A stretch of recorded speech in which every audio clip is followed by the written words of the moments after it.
સુરતમાં વરસાદના પગલે અનેક વિસ્તારોમાં પાણી ભરાયા છે। બેસ્તાન સચિન રોડ પર પાણી ભરાતા લોકોને ભારે હાલાકીનો સામનો કરવાનો વારો આવ્યો। ગટર ચોકઅપ થઈ જતા વરસાદી પાણીનો નિકાલ મુશ્કેલ બની રહ્યો છે। પાણી ભરાતા અનેક વાહનો બંધ પડ્યા છે। વાહન ચાલકો હેરાન પરેશાન બન્યા છે અને તંત્ર સામે રોષ ઠાલવી રહ્યા છે। દ્રશ્યો આપ જોઈ શકો છો, સુરતના આ દ્રશ્યો છે। ફરી એકવાર મેઘરાજા છે તે સુરત પર આમ જોઈએ તો મહેરબાન બન્યા છે, પરંતુ ફરી એકવાર સુરત અને આસપાસના વિસ્તારો છે તે પાણી થઈ ગયા છે। દર વર્ષે તમામ જે વિસ્તારો હોય ફક્ત પ્રી મોન્સૂનની વાતો કરવામાં આવે છે, પરંતુ ખરેખર જ્યારે પાણીનો ભરાવો થઈ જાય છે ત્યારે લોકોને કેવી હાલાકીનો સામનો કરવાનો વારો આવે છે તે આપ દ્રશ્યોમાં જોઈ શકો છો।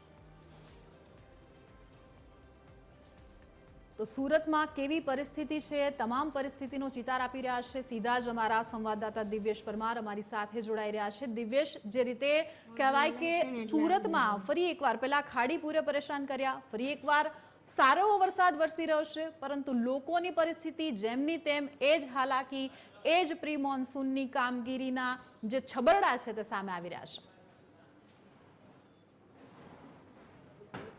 સુરત શહેરમાં સતત વરસાદ પડ્યો હતો ને વરસાદના પગલે ફરી પાછી એને પાણી ભરાયા છે। વારંવાર સુરત મહાનગરપાલિકાના અધિકારીઓ એ પણ રોડ મેપ પાણીના નિકાલની પણ વાતો કરી હતી। એક વિસ્તારોમાં ફરીથી પાણી ભરાયું છે। ખાસ કરીને જે પ્રકારે સંકલનની બેઠક મળી હતી, બેઠક બાદ પણ ક્યાંય ને ક્યાંય છબરડા જોવા મળી રહ્યા છે। જાણવાની વાત પાણી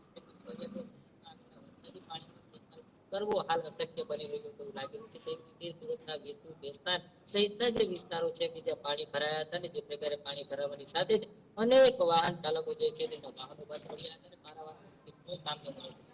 આસપાસના જે વિસ્તારો છે આ વિસ્તારમાં પાણી ભરાયા હતા। પાણી ભરાતાની સાથે જ ક્યાંય ને ક્યાંય સ્થાનિક લોકો છે તે ક્યાંય ને ક્યાંય તંત્રનો રોષ જે છે કે સ્થાનિક લોકોમાં જોવા મળ્યું। તંત્ર સામે ક્યાંય ને ક્યાંય રોષ ઠાલવ્યો હતો, કારણ કે જે પ્રકારે સતત વરસાદ પડ્યો હતો, વરસાદ પડતાની સાથે જે પ્રકારે પાણીનો ભરાવો થયો હતો તો ક્યાંય ને ક્યાંય મેયર દ્વારા પણ જે તે કેમિકલ કંપનીઓ ઉપર નાખવામાં આવતી તેમના દ્વારા ક્યાંય ને ક્યાંય કેમિકલ ગટરોમાં છોડવામાં આવતું, તેના કારણે પરંતુ ક્યાંય ને ક્યાંય દરેક આદમી બિલકુલ વિસ્તાર શું છે તે જાણવી હતી।